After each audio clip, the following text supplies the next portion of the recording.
What is up, guys? It is Joe back again talking about the Kansas State Wildcats, and in today's video we're back on the basketball side of things, splitting things up, not doing the same combo with football and basketball. We're going back to one sport. We're talking about a big win over Central Arkansas. Now I know the team isn't something that you're going to chalk up as like an NCAA tournament team or anything crazy like that, but it is still a good win with a lot of great things to talk about and a lot of stuff to break down in today's video. Quick reminder before we get into things here to subscribe to the channel. If you like Kansas State content, I make videos talking about K-State basketball, football, whether it's regular season or off season. I'm here 24/7, so I'm here talking about Kansas State, and if you like that type of content, maybe this YouTube channel is for you. If not, no big deal, but I do appreciate your support. We're going to talk about a lot of different things in this video, starting off with the Nae'Qwan situation, his return back to Kansas State basketball, and what that means for the future of the Wildcats. But before we do touch on that, let me tell you this. If you guys are looking for the best beer in the world, I had the secret key. I've got the map. It's at Manhattan Brewing Company. Go check it out. They've got a ton of different beers that are all tasty. They've got ones that directly affect Wildcat NIL and help support Kansas State athletics, as well as my personal favorite beer, Tang Party. They've got a bunch of different things you can check out. There's the Townie. There's 8,000 different beers I could tell you about that are all equally tasty and delicious. Be sure and check them out. They're run by people in Manhattan. Some great dudes over there affiliated with K-State. They're K-State people through and through. I mean, that's the biggest thing about the company, and they make some awesome stuff. So while it's also cool to be a part of the community, it's another thing to enjoy what you're getting. Manhattan Brewing Company has it all. They've got awesome beer. They've got an awesome environment. Go ahead and check them out, as well as some of their specialty theme nights. I won't go too hard on that, but they've got some cool things each and every week. You can see their schedule on social media, so be sure and run that up and check it out. Let me jump into basketball here after K-State beats Central Arkansas 100-55. The technical second time you've hit 100 points this season, the first one being in the exhibition match against Emporia State where they hit 102. Let me start off with the Nae'Qwan situation. Now, Quan didn't play in this game for K-State. He's still dealing with some injury stuff, which we'll talk about in a tweet that I really wasn't aware of. He's apparently dealing with an ongoing ankle injury, and we'll discuss that here in a sec. But his return to K-State is incredible. It's just good to see him on the sidelines. And, I mean, even seeing the video of Coach Ream splashing him with water with the Gatorade bottle and then Cam Carter giving him a hard time, like, there's a good energy there, and I'm excited to see him back on the court.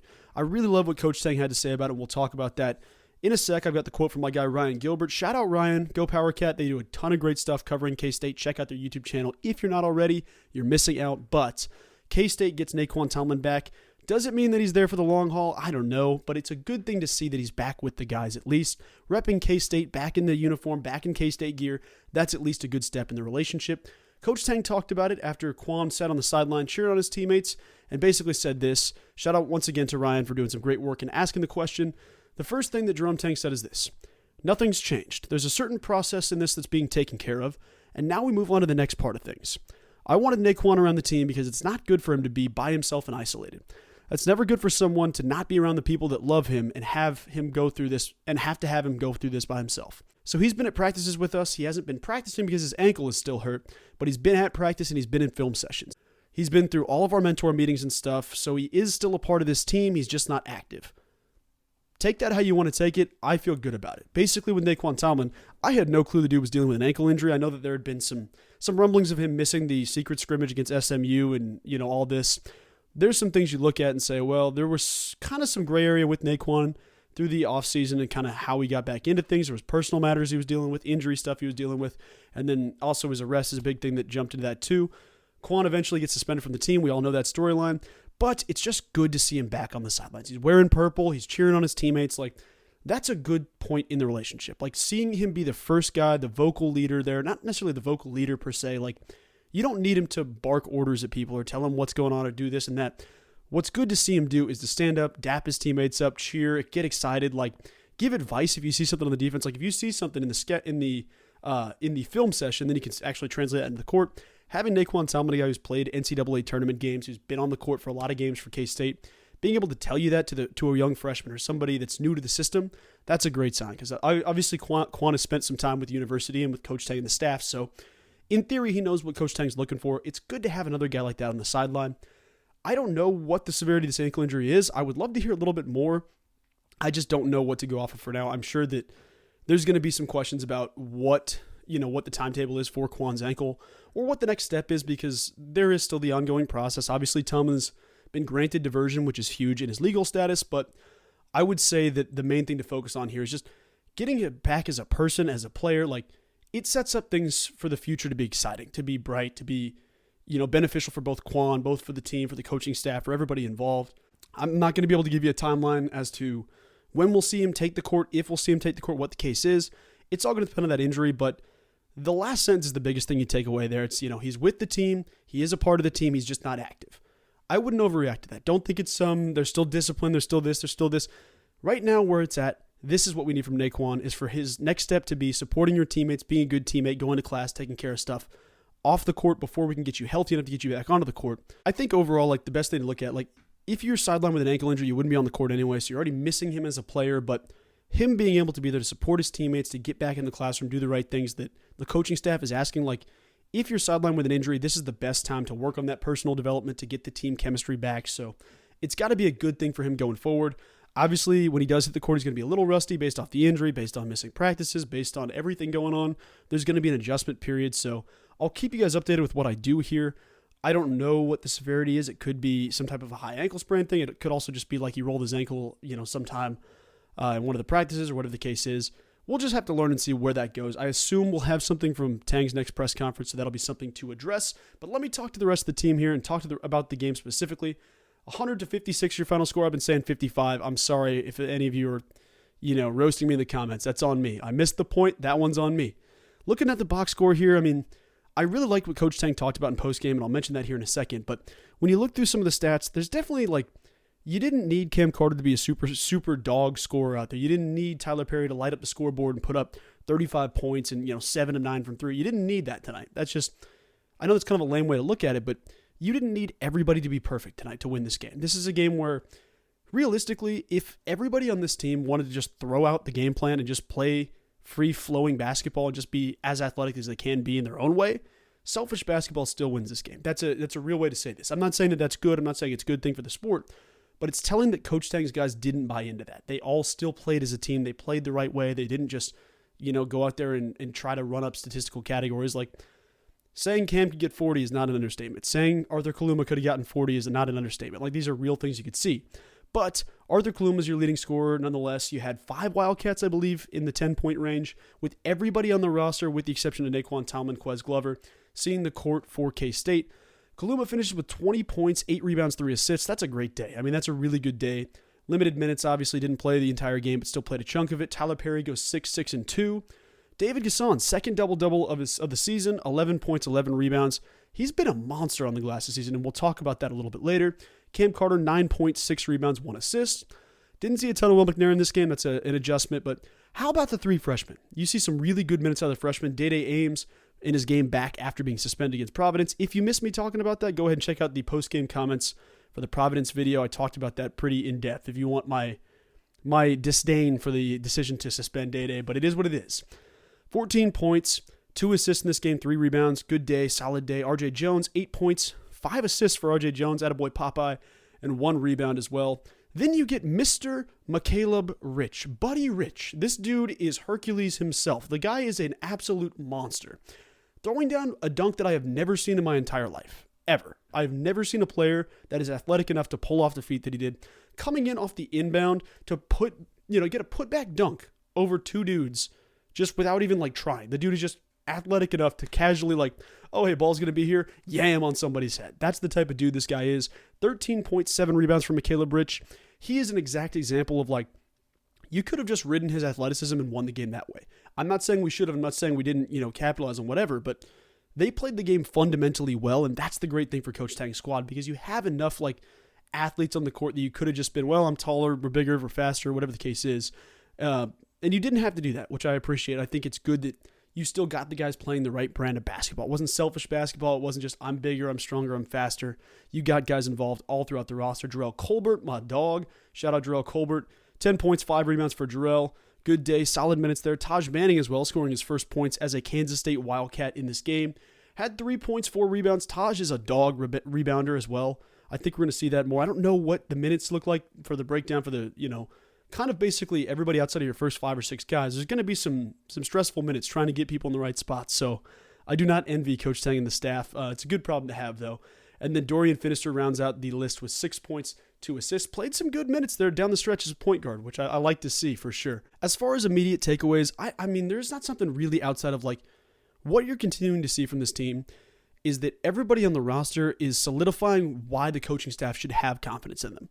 I'll use the freshman. I'll use Buddy Rich as an example specifically.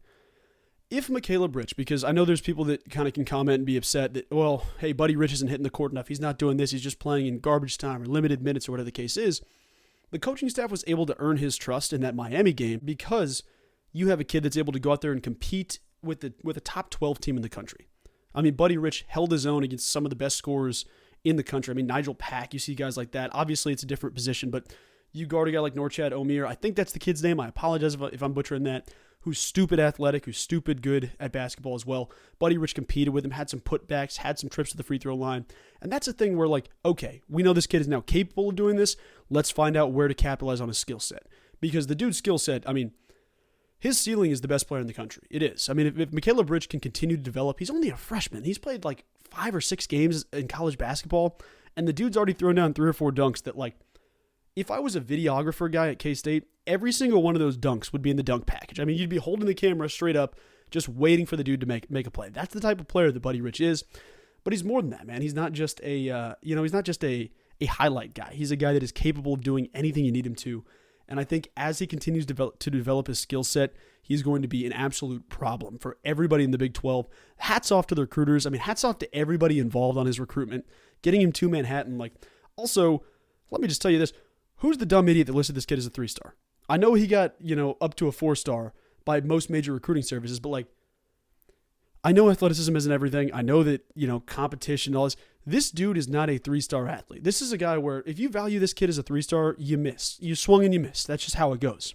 This dude has, I mean, I know he's just outside the top 100, but I would be pressed to find 100 players in the nation that are consistently better than McCaleb Rich. Maybe that's a coaching staff developing. Maybe that's this thing. Maybe it's this thing. The physicality and the confidence that he plays basketball with, he's going to be a player to watch. Obviously, I feel similar about Day-Day Ames and R.J. Jones both being steals in their own right, but specifically for the athleticism front, I mean, the only dude that points out, sticks out in my brain comparatively athleticism-wise would be a guy like Zion Williamson. Obviously, Zion's, put some weight on and lost some of the bounce in his knees over the last couple of years just for whatever reason, but still one of the most athletic, gifted specimens on a basketball court ever. That's what Buddy Rich can be, and that's what he already has shown us, like glimpses of that into his game. That's a huge thing. Arthur Kaluma. Everyone who talked trash on Arthur Kaluma, dude, I mean, just hang up your K-State hat. I'm just playing. Don't actually, I'm just, whatever the case is. This dude is a dog. He's a great player. I didn't see a ton of feedback on Kaluma, but after you struggle those first couple of games, it's that, well, hey, are we sure this guy's the guy we think he is? Is he going to be?